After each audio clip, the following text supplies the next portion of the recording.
Hello and welcome. I'm Dakian. This is Monday the 30th of November, and you're looking at some, well, mostly some terrain pieces, some scenery that I've painted up.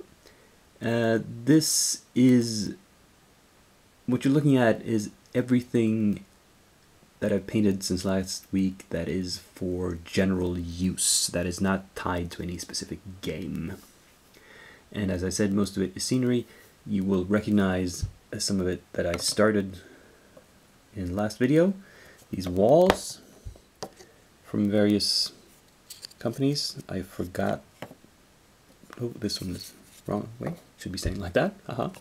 And we have this little piece of a cabin wall. Looks like that on the outside. Like this on the inside. And these more stone type walls, like this. Well, then I painted a little cat. I don't know why, I just felt like painting this up. Just painted it like a black cat. Very, very simply. Don't know if it has sort of yellow eyes. Don't know if that comes across on camera. This is by, where is it from? I think it's Bombshell Miniatures. Not sure. Anyway, you haven't seen these before. These three pieces are from a game, a company called Fenris Games that I tried out. I placed an order and it arrived last week, and I immediately started painting stuff up. So you're going to see some more of it in a minute. This is known as the Ruined Well, and I painted it rather discolored and brownish colors because it's a ruin. It's been standing around in the open for a long time. I tried to add some greenish tones on the inside, you know, to simulate that there's been water on the inside. It's an old well, there's been algae and so forth gathering on it. Now these, I have to point out, Fenris, if anybody from Fenris is watching this, the web store was kind of well, let me just say that the measurements given for this disc on the web page were the same as for this. But you can see that there's quite a lot of difference. This one is half the size. But it's interesting. It's a kind of a Mayan calendar sort of thing with yeah, and it was supposed to have some Cthulhuoid elements, but I can't find any. It looks like a straight up just Mayan solar calendar. This one is more mythos inspired though. This is some sort of elder sign or something. And it's a pretty solid, chunky piece. Well, these were all interesting to paint up. Now, if we're going to continue with the non-game specific stuff, the only new projects in the pipeline are more terrain, and these are also all from Fenris Games. This one in the middle is called the Skull Altar, and it's kind of an interesting piece. This one is, I think it's called the Lost Shores Calliope. It's kind of a fish head with a tongue like a tentacle coming out of it, wrapped around some what looks like organ pipes. Really, really odd piece, very Cthulhuoid, and rather interesting. And finally, we have this sort of Cthulhu monolith, and this one I had to place on a base because it's not stable on its own the way it's shaped. It has no integral base. So these two have been primed, as you can see. This one hasn't because I need to add the basing material first. I just right a few minutes ago glued this on.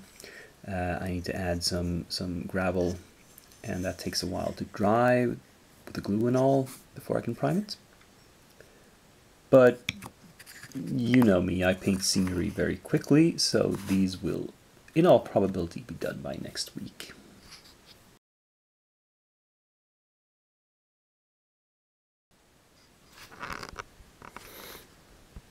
Well, say hello to Pikmin's Pumpkin Patch.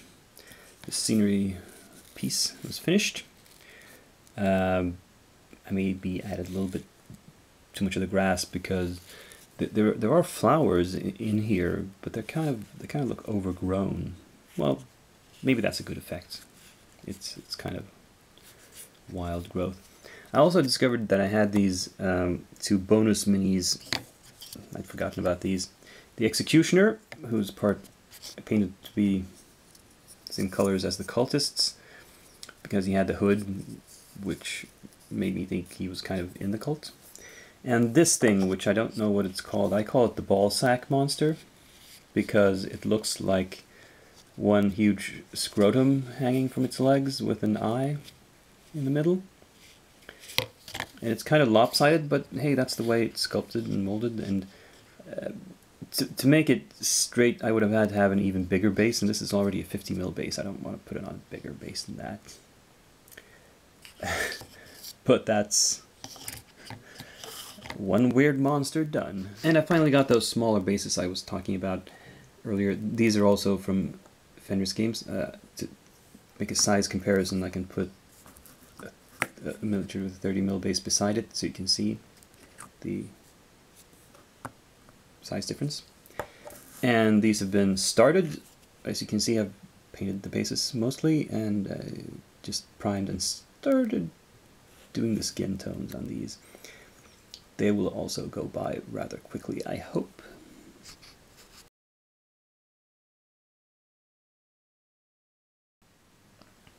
As you might recall, for Malifaux I'm currently working on the avatar of Marcus here. Not done. Been slow progress on this. I've so far simply done some color blocking, blocked out some base coats, some ideas for what colors to make him. The dark almost black hair, the dark skin tone for the humanoid portion, and the sort of lighter golden brown for the lion part, gray for the wings, green for the snake tail. I might go brighter green on the tail and maybe darker gray on the wings, not quite sure yet, but as I said, this is just base coats and there's still a lot of shading and highlighting to go.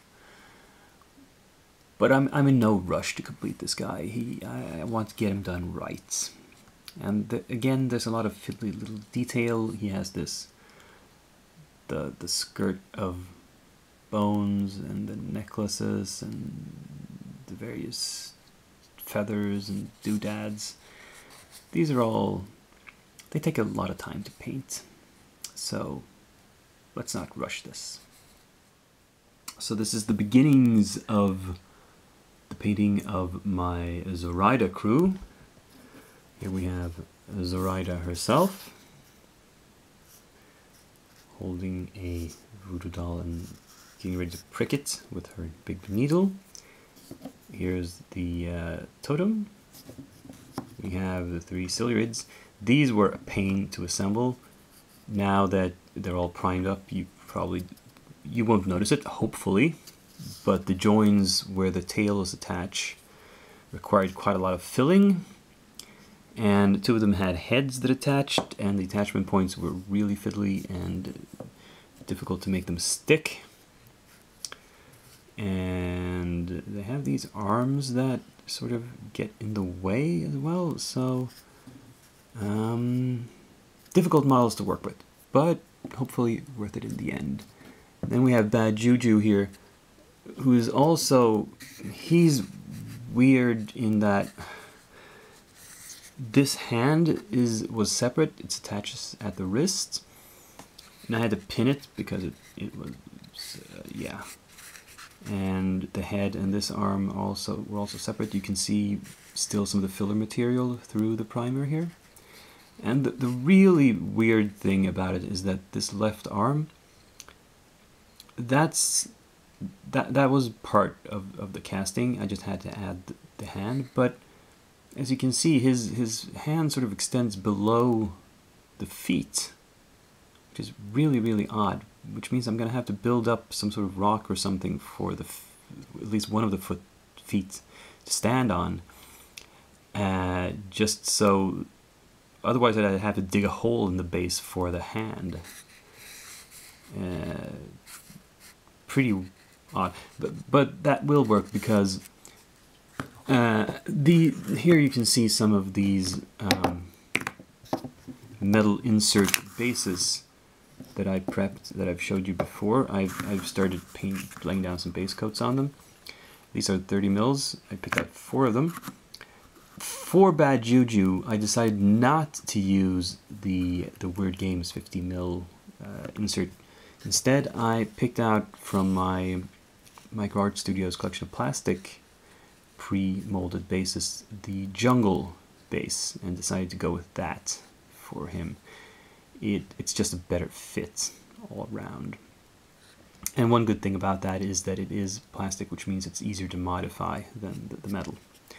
Now for Zoraida herself, she comes not with just the mini, she comes with these little dolls, and in the image, oh hang on, I don't have that here. Now you can see in the box art they've built up a base which is clearly larger. This is obviously a 40 mil base, which is not like game legal, and they've placed these little dolls around the edges of the base. Now this making a construction of this kind on a 30 mil on one of the cast the ready-made inserts, it just wouldn't fit. So what I had to do was build a base of my own. This is a 30 mil base, so it's legal in the game, but I put a structure on top of it of wood planking, simulated wood planking, so that Zoraida can stand in the middle of it and she doesn't take up all the space, and I can place the creepy little dolls, which you can see I've started to paint, in that sort of pattern around her, to sort of simulate what they did on the photo. That's my theory, at least. As usual, keep watching, tune in next week to see how that theory panned out.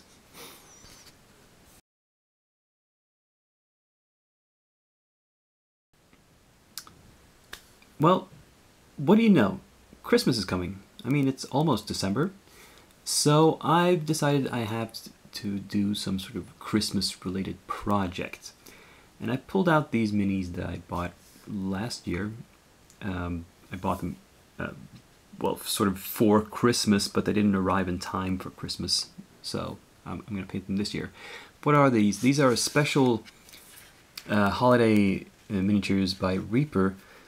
They tend to produce special Christmas-themed minis each year, and between 2001 and 2009, these were all versions of their company mascot, Sophie the Succubus. And I have a few of them. I have the 01, the 02, the 08, and the 09 here.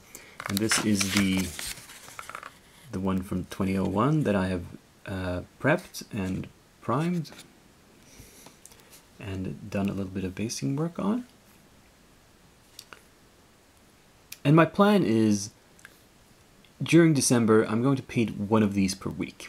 So next Monday, I want to finish this one and to have prepped the next one in line, which probably will be, I'll do them in the order of dates. I'll do the 02 next, and so forth. Which means the last one will be finished and shown to you on the Monday after Christmas, if all goes according to plan. And, well, Reaper tends to run a sort of Christmas promotion each December, and I'm probably going to place an order from them when that happens. But, again, with the shipping overseas and all the Christmas traffic, I don't expect that stuff to arrive before Christmas, or even before the end of this year even. So we'll have to see about that. But I'm going to include in that order some more Christmas themed minis that I can paint next year for Christmas. You have to plan ahead.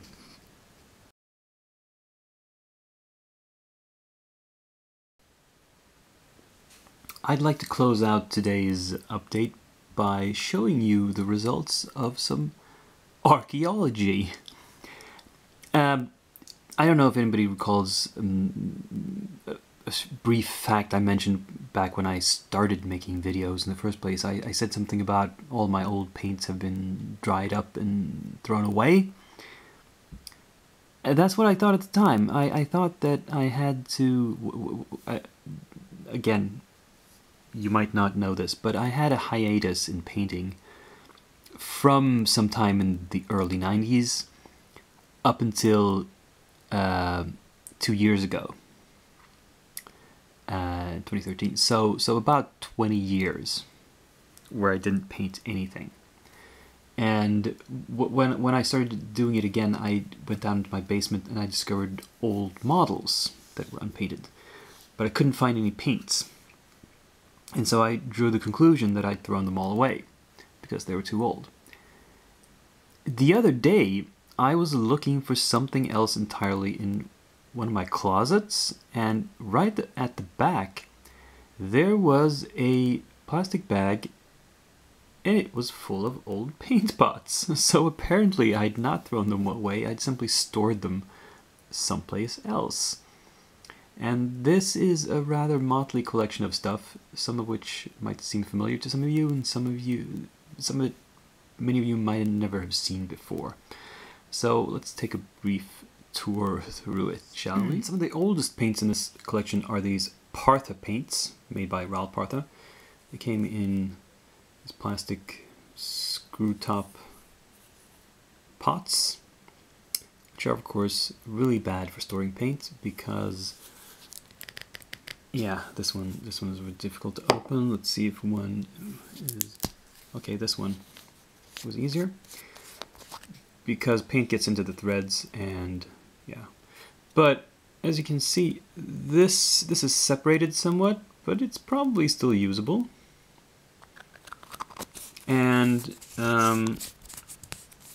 actually this pot of black kind of seems like it's never been opened. I'm not sure. From about the same time period, we have these armory paints. And these are also in horrible glass containers with metal lids. These are really, really bad. And you can tell that these have separated quite a lot. I tried shaking them up. You can hear that there is still some fluid paint in there. This one, the chocolate brown, seems full. I can't hear anything, but maybe that's because it's completely filled all the way up. Possibly it's never been opened. No, wait. Let me see. No, it's just, it's really, really thick. Man. Yeah. Oops. Can I get this on? Yeah. Then I have all these, these are bought from, I bought these from the same place as Partha Paints. They are empty pots to make your own paint mixes in. And these, I think these were originally armory paints that I transferred from the glass containers because they sucked so bad, and the plastic ones were at least a little bit better. These are also possibly some still useful, like this one I think I managed to get open.